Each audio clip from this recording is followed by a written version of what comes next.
Coach, the Tennessee State scout kind of early in the week here, but I guess it's getting later in the week. It's Wednesday already. They've got a really nice squad, and the assistant coach is now the head coach. The head coach moved on, but they're going to start 5 players that are all really experienced.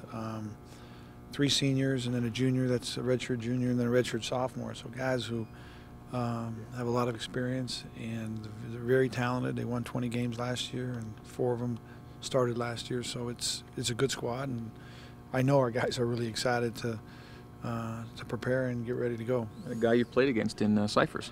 Yeah, yeah. It seems like there's a couple of rosters out there that will see a couple of former Utah guys this year.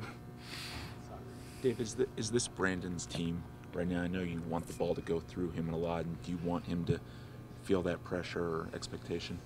No, I wouldn't say that right now. I would say that we've got a group of core guys, 7 or 8 guys, that we'll try to find out how we're actually going to find ourselves with that group initially. And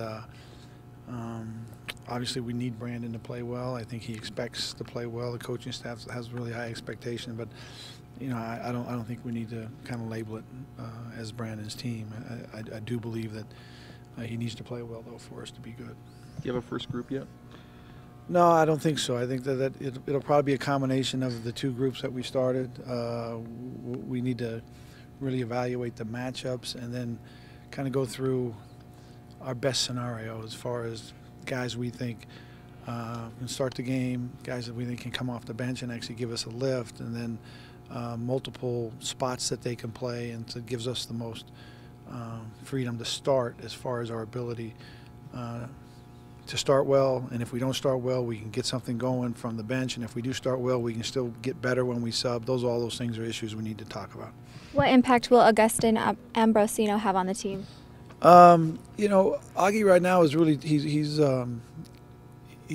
learning how we play. I think that his talent level is terrific, and what he needs to do is stay really positive as he learns our system. I think he gets better every day, and we look forward to him to really helping us. At how much and at what point, that still remains to be seen. You made the comment after that second game about being concerned about guys going for roles, and you mentioned the word agendas. And did that change much early this week? Now we've addressed it, and I think that hopefully our guys will understand that the success of our program is that we all play with one agenda, and that's to win. And I think execution will continue to be an issue, and a lot of guys are still learning, and a lot of guys are still trying to understand our expectations for them. But I do hope that we're playing hard, we're playing together, and we've got a really good focus and concentration level. What's the status of Anson? Is he Anson practiced the last 3 days, and his ankle feels okay.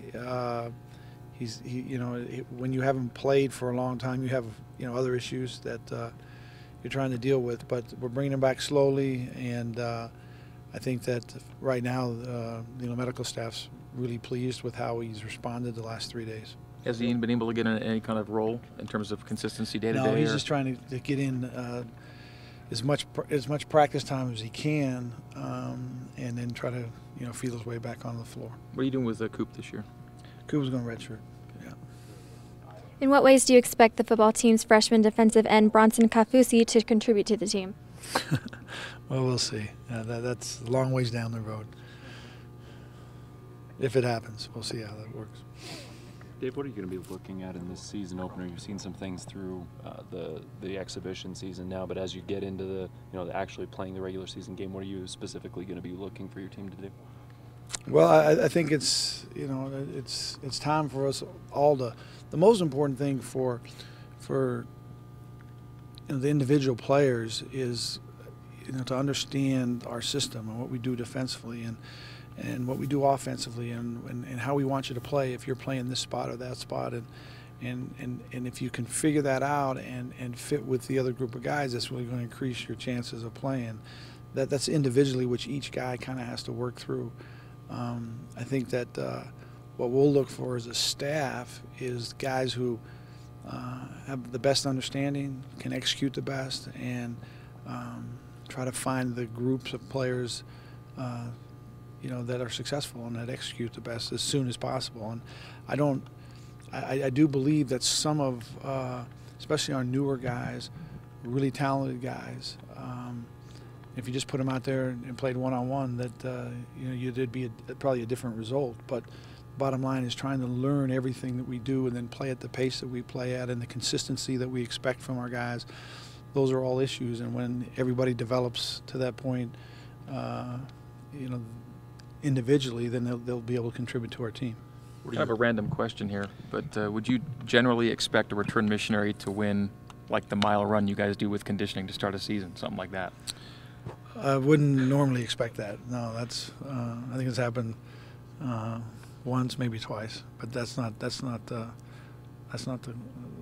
norm. It's a special dude that way, though, isn't he, in terms of how hard he works? Yeah, and his preparation is as good as anybody I've seen. I mean, and his consistency. He's always there and always working, and it's a real priority for him. Brandon's ability to hit the three, was that high on your checklist for the offseason for him? No, probably more on his checklist. I think that he wants to be able to expand his range, just because that's what you work on your game every summer, and you find places where you can really improve. And I think that he's going to demand a lot of attention in the low post, and the more ways for him to score away from the basket, the better. I think he's improved his distance on his range every year he's been here, from maybe 8 or 10 feet when he first got here to 12 to 14 feet, and now I think he's expanded a little more, and he's very skilled, and trying to mix that your low post toughness and tenacity and the strength that you have to play inside and the finesse on the perimeter is kind of a special thing to have, and hopefully he can continue to develop it. Is that maybe a senior year edge? You probably see that a lot, guys. I think it's a lot of it has to do with confidence, because you feel comfortable on the floor because you understand the system, you understand how we play, and then you have an opportunity to improve your own game, to help your team.